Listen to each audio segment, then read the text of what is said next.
Welcome to this week's Feel Goods Friday. And I'm really happy to be bringing a new recovery story. I think with everything that's happening at the moment with coronavirus, I think just having a positive, inspirational story is probably what everyone needs at this point. Do check out, if you haven't already, this week's videos though on coronavirus. My video on Monday, how to manage anxiety around it, and also the video on Wednesday with Kirsty, who is Director of Nutrition at the Optimum Health Clinic, looking at how you support immune function. Please do also check out the new In Therapy sessions this week. I'm really proud of them and I'm really happy for the feedback. So thank you. So yeah, today we have a new recovery story this week with Otis, and we're talking about rising to the challenge of recovering from chronic fatigue. So here's Otis.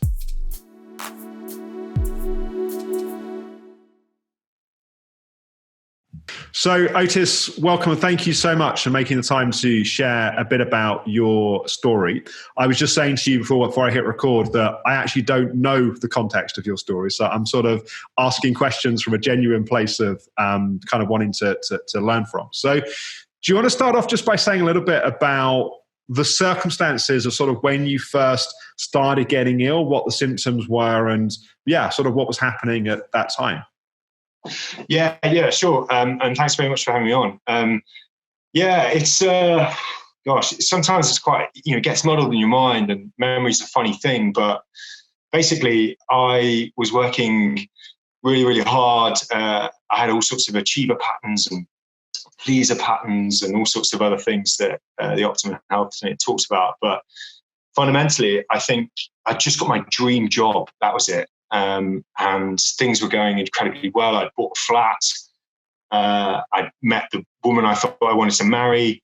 We were in love, and it was absolutely amazing. And then, I don't know, things around that started to fall apart, and I got a little bit of a virus. And initially I was like, going into work, trying to soldier through it.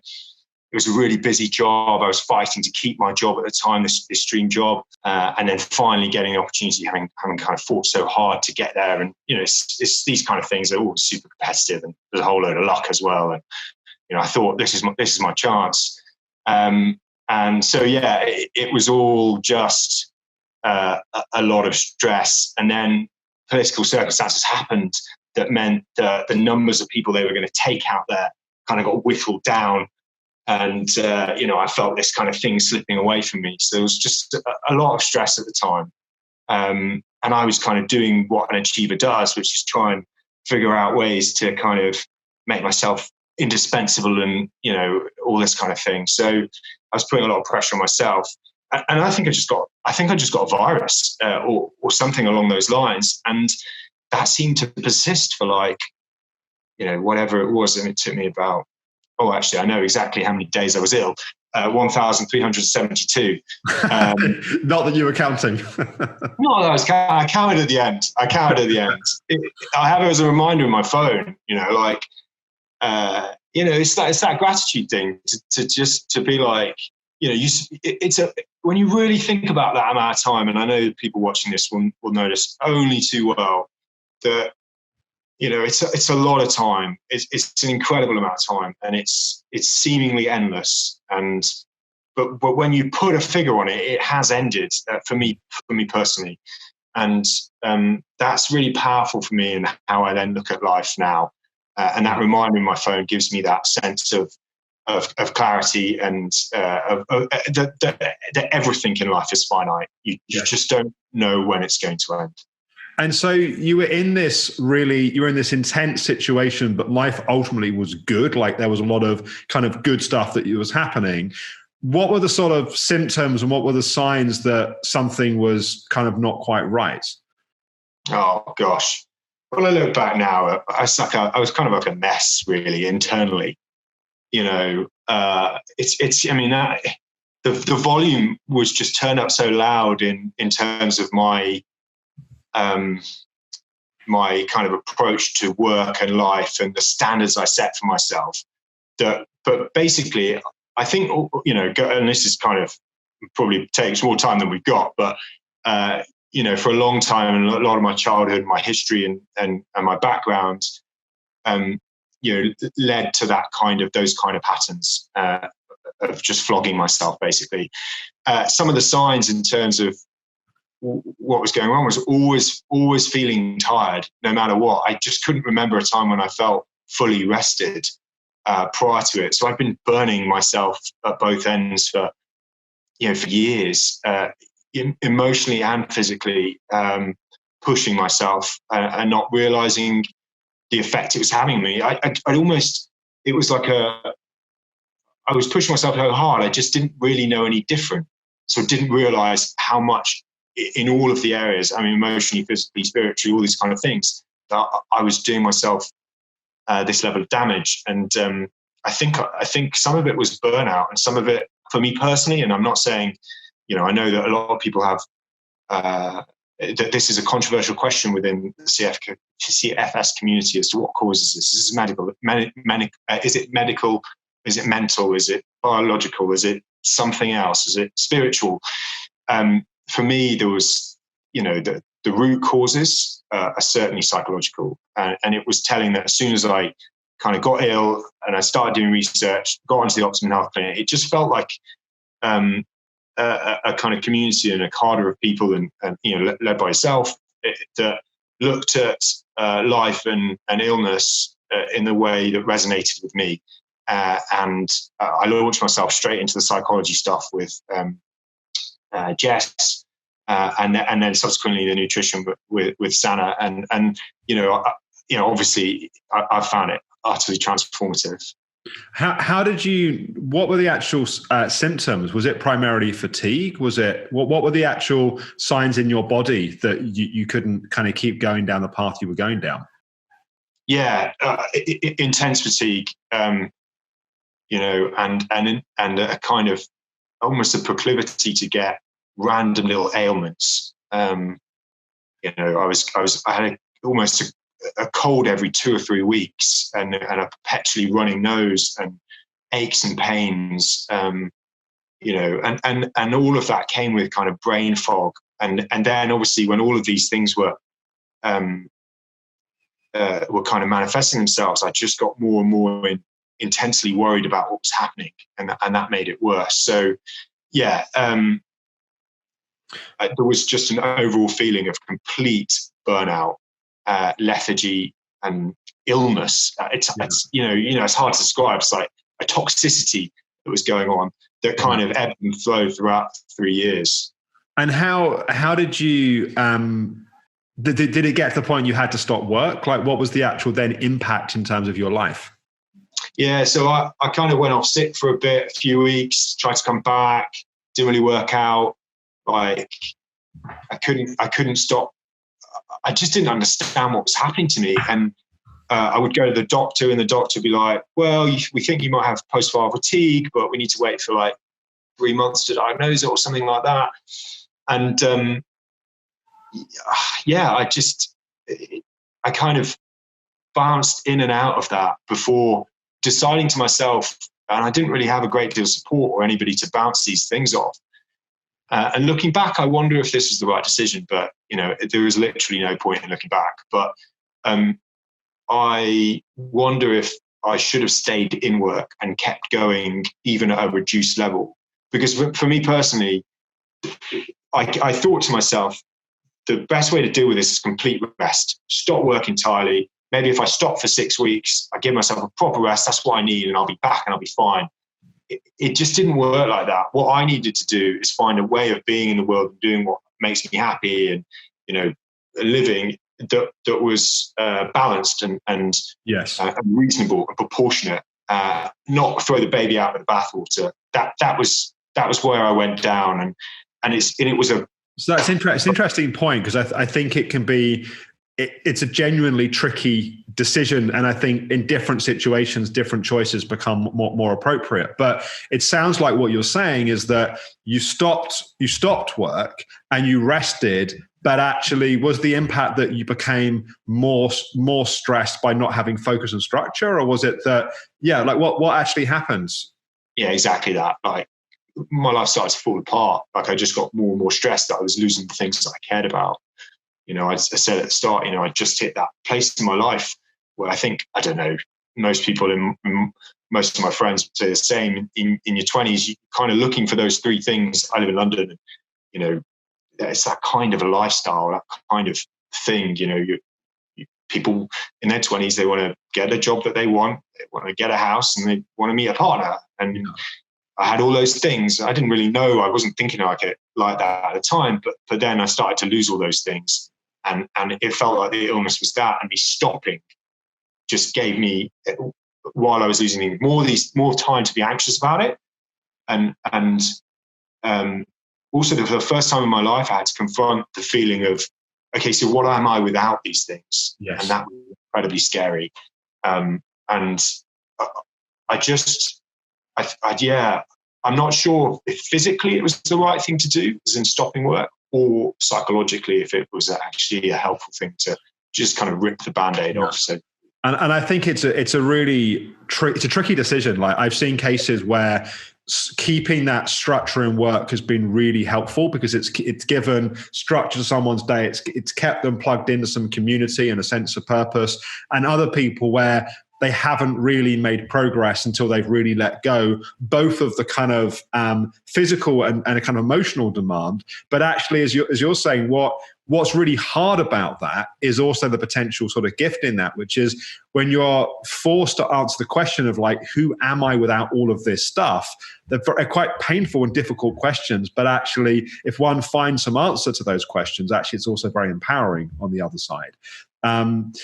When you started working on the psychology side, did that, because for some people that can be a real sense of, but this is physical, it's not in my mind. Was there resistance, or was there an openness to that for you? I don't know. It was weird, So, like, I couldn't get enough of it. Right.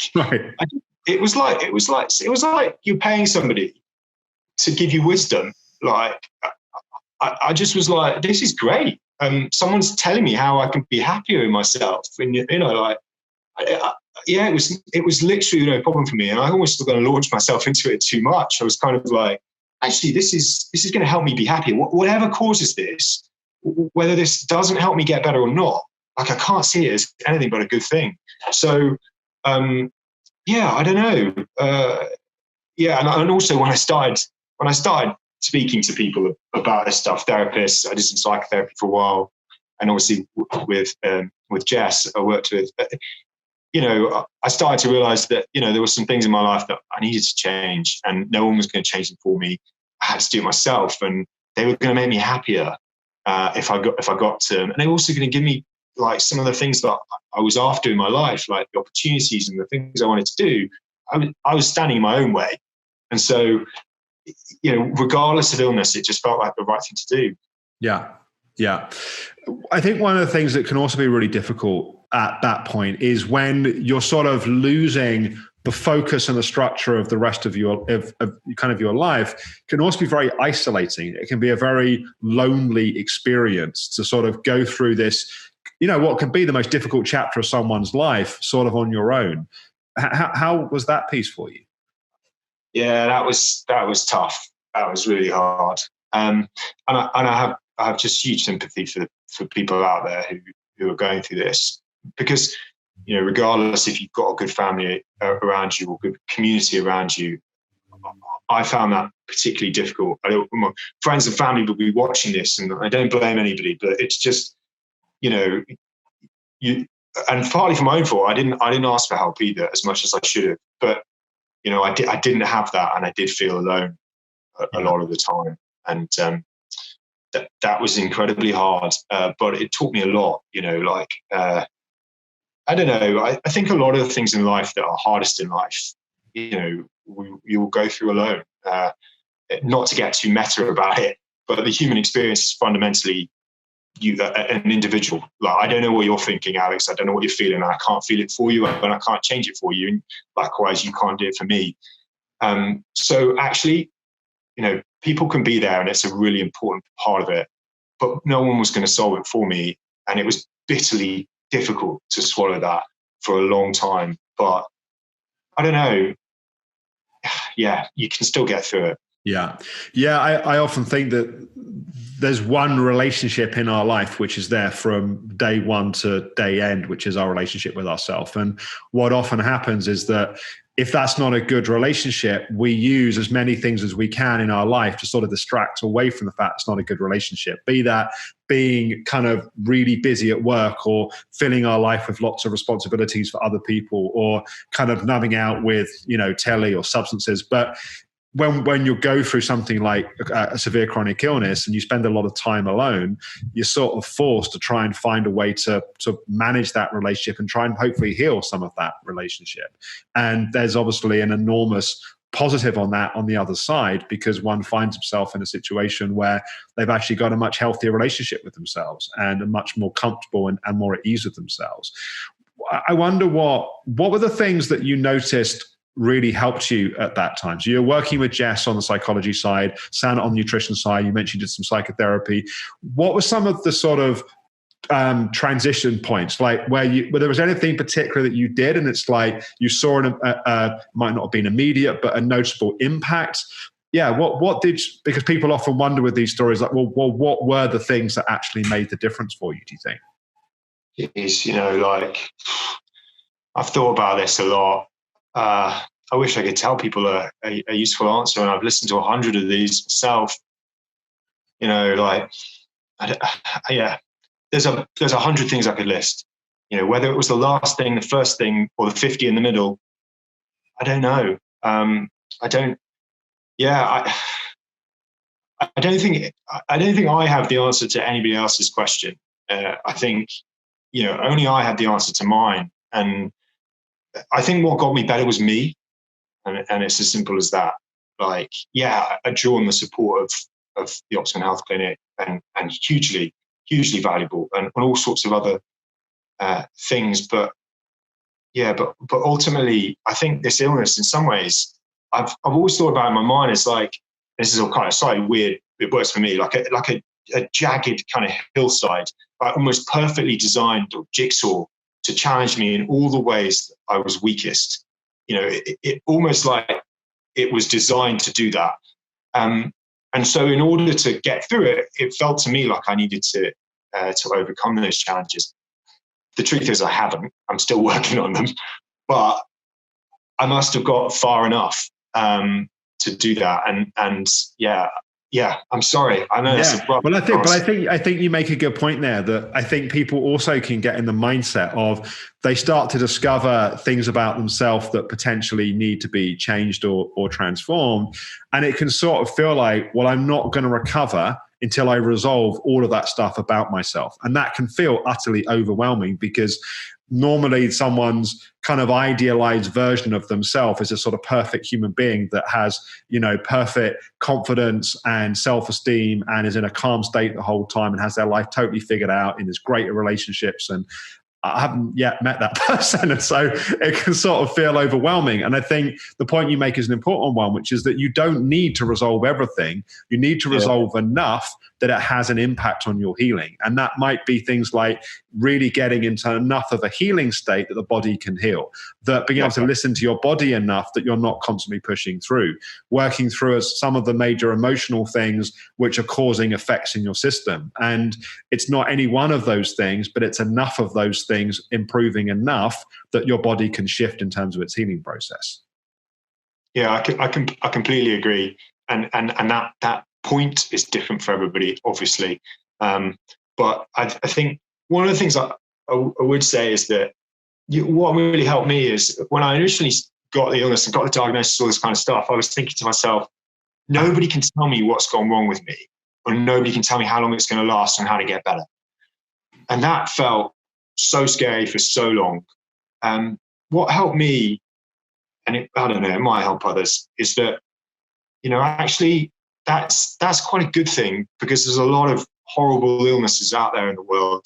I don't want this to be difficult for anybody, but there's a lot of illnesses. You take certain cancers, and someone can tell you you've got a certain percentage survival rate. That's that, and you've got to buck those odds, and you should absolutely work to buck them. But no one can do that with CFS. So almost that's really empowering. It was completely in my hands. like, if no one can tell me I'm definitely not going to get better, then it's for the same price for me to believe that I am going to get better. And that was hard, but to make that leap. But logically, it's the same. Rationally, it's the same. And so, I don't know, I found the lack of certainty in it, a certain power in it, that I was going to make my own path, and I was going to get better. I didn't know how, because no one could tell me how, but I was going to find my own way. What were some of the changes that you made in your kind of relationship with yourself, and that you made in your life through this period? Yeah, I think it's basically, I think what you describe as becoming at ease with yourself, and whatever that means to you, I think is the most powerful thing. For me, it was, I had to be a bit more assertive about my own needs, and not pleasing people as much as I was. I was desperate to impress. And I think that didn't help me heal. That didn't give me what I wanted. And a lot of the work I did with Jess was about, like, well, hold on, you've got needs too. Like, can't be all about everybody else. So that was an important one. Also, an achiever kind of pattern where self-worth was closely linked to what I did that day. What did I get done? What did I tick off? And previously, how important was I in work or not important? Or, what did people think of me? That kind of stuff. And, you're letting somebody else in each circumstance define your well-being, your worth. And it's not coming from within. So, I mean, yeah, I'm still on this path. Aren't we all? But it sounds like that there was a shift in how you were relating to yourself and relating to your body. And it sounds like there was also a sort of shift in your sort of expectations and how you were sort of measuring yourself and your life. How about on the nutrition side? You were working with Sana. What were some of the things that came out of that piece?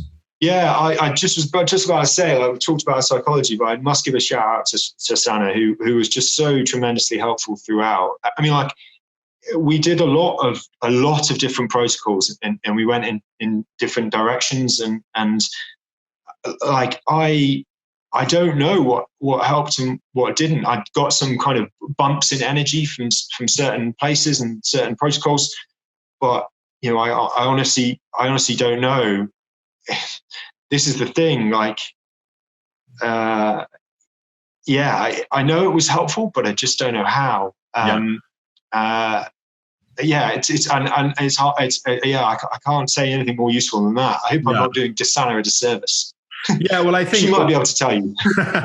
Yeah, there's a sort of sometimes there's quite a lot of scientific complexity and nuance to that, and actually, it's not in the need of the patient to understand all of it. It's actually the patient's job is to put it bluntly, do what they're told and follow the instructions. And it's then sort of the practitioner's job somewhat to sort of figure out, where are we? Is that working? Is that not working? What's the next piece? And it's often a sequence where you do a certain protocol that takes you so far, and that sort of unlocks the next step. And then there's a next piece that comes in. And it sounds like you kind of went down that journey with that. Yeah, and I had to really focus on myself not to get too into effectively doing Sana's job, because, like, that's the way my mind works. I wanted to, like, understand it and, do as best I can. But actually, I was at the same time working with Jess on, like, not being effectively like that. So I was kind of, I was like, look, Sana's the expert. Like, tell me what to do, I'll do it, and we'll do it. And then it worked. And so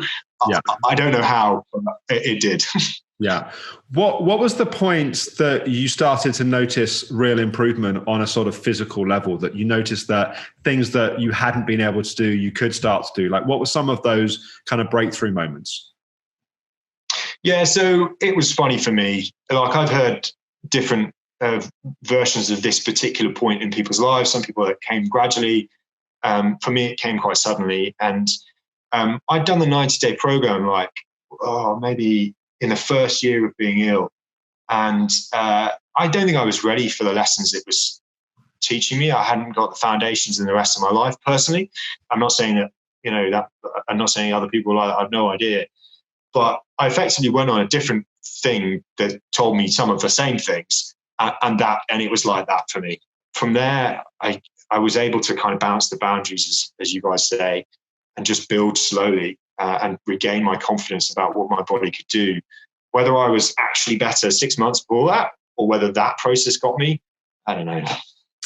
And what were some of the actual, was there particular activities, or was there like something that you could see where you hadn't been able to do that before and then you could do that? And it was like, or was it just such a kind of gradual sort of process that there wasn't any kind of one thing you could measure it to?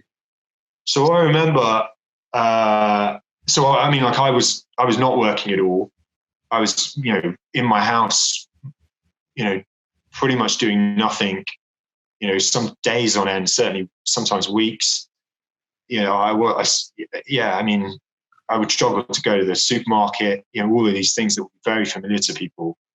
And then subsequently, after going through this process, on the couple of days after, I walked, some between 2 points in London, and it must have been it was about a 35-minute walk, and that's the longest I'd walked by a country mile for a long time. And I used the process, and one of the key things for me was visualization. I find that really powerful. I've got a quite visual mind about thinking of a time personally when things were great, or when I felt exactly as I want to feel in that moment. And that really helps me. And it helps me before I do something that challenges me, like public speaking. And it helps me afterwards, where in this instance, when I get a fear about having overexerted myself. And it was a step-by-step process. So I started with that walk, and then the next day I did a couple of days later, or whatever works, I did like 45 minutes. And then I went for a little bit of a run a few days later after that, like really small. Then I went for a cycle, and then I went for a swim. And like over a couple of months, I was like just getting back to being healthy, and all the time just working on the process and using that. And it just hugely helped me. And what was the sort of moment where you knew that you were really coming out the other side? Like I forget the exact number, 1,300 or something days. So there was a sort of, there was the day that it started, but there's also a day that that there was an end. What was that? So that moment, the 1,372 was counting the number of days I'd been ill after I was ill, to kind of remind myself. But the moment was I did a hot yoga session. Yeah, so an hour and a half. It was like a 90-minute session in like whatever 40-degree heat. It's like one of the hardest things I've ever done. I used to be like really into sport, like in a big and serious way. And I came out of that session, and I think it may have, and I just felt great. I just felt absolutely amazing. And I remember dancing down the high street in like Crouch End, and just being like, I got a right image in my mind here. People were like, what the hell is that bloke doing? Like, I was shouting, I was singing, I was pumping my arms. It must have gone on for like a couple of minutes. I just was overwhelmed with just total joy. And that was about 2 months or 3 months into kind of the initial signs of feeling better. That was the moment I believed it myself, fully. And I was like, no, I can do it. Absolutely. Looking back now, what would you say are your biggest lessons from what you've been through? Like what would you, if you were to kind of try and condense it into a few key lessons, what would they be? Well, I think one of the things that, this might not be for other people. One of the things I try to think to myself is, and that helps me, is a phrase that helps me, is it's my world. And I think that gets back to the point that we were talking about, kind of existential point about, like, I can't feel what you feel. Nobody can feel what I feel. That really helps and sums it up for me about my responsibility to change things that aren't right for me.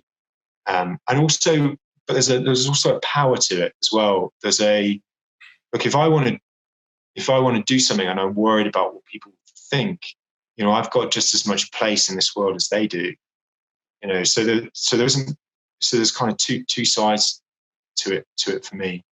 And I think another phrase that sticks out in my mind is you find your voice and you'll find your audience.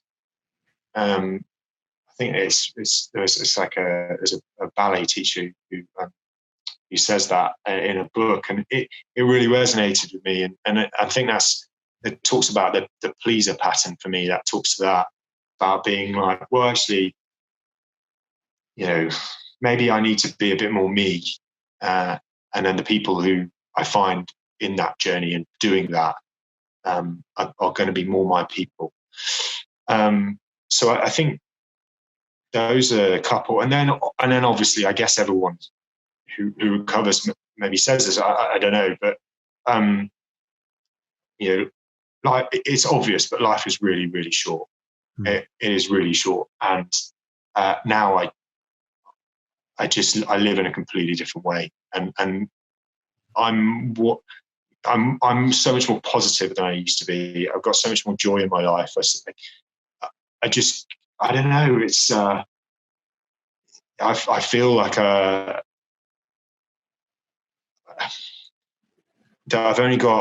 you've only got so long, and you just go and live and do whatever it is that makes you happy. Outwardly, my life would look pretty boring to most people, but I absolutely love it. And that I wouldn't change anything now. I know that sounds really strange to say.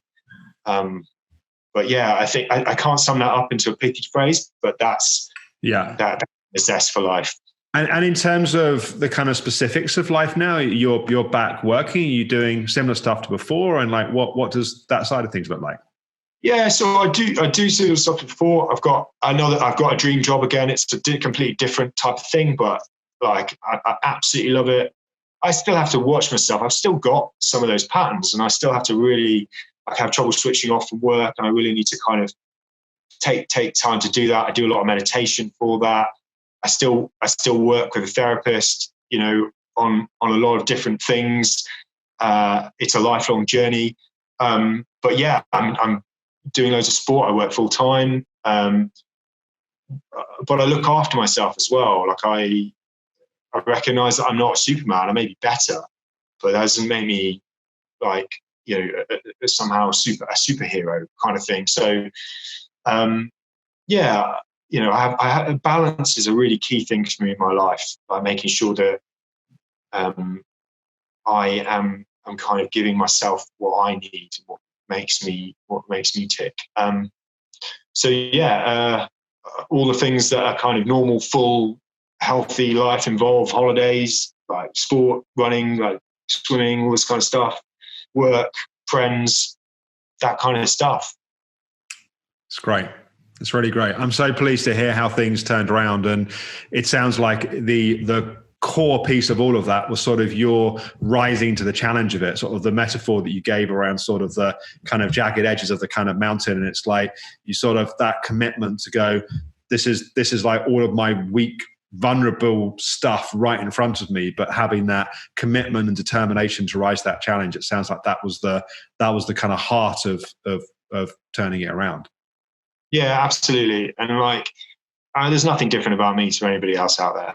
Like, if I can do it, they can do it. It's, this is, you can beat this thing. It's a long journey sometimes. But, I would say, I've sat, to the other people who might be watching this, I've sat out there, I've watched these things, and I did the Secrets to Recovery, and it felt endless, but it doesn't, it does end, and you can get through this. Awesome. Otis, thank you so much. I really appreciate you being willing to share your story. I know it will help a lot of people, so thank you. Pleasure, no worries. I hope you enjoyed this week's recovery story. Do check out the playlist on YouTube. We've just created a new playlist of all the recovery stories that we've covered on Everyday Alex. And yeah, I think part of what's great about Otis' story is it just reminds us that as hard as the recovery journey can be, there are so many positives that can also come from it. And I think that that's an important lesson within the wider context right now of what's happening with coronavirus, that as challenging as it is, there are positives even in crisis and even in difficult situations. So normally at this point, I describe what's coming in the next episode. I'm not really sure what I'm going to do on Monday. I will sort of just, I think, feel into what feels like the right thing to do. I may do another video. I've got some other ideas of things that I think might be helpful in terms of managing some of the implications of coronavirus. I might do a guided meditation. I'll sort of see what happens on Sunday night, Monday morning.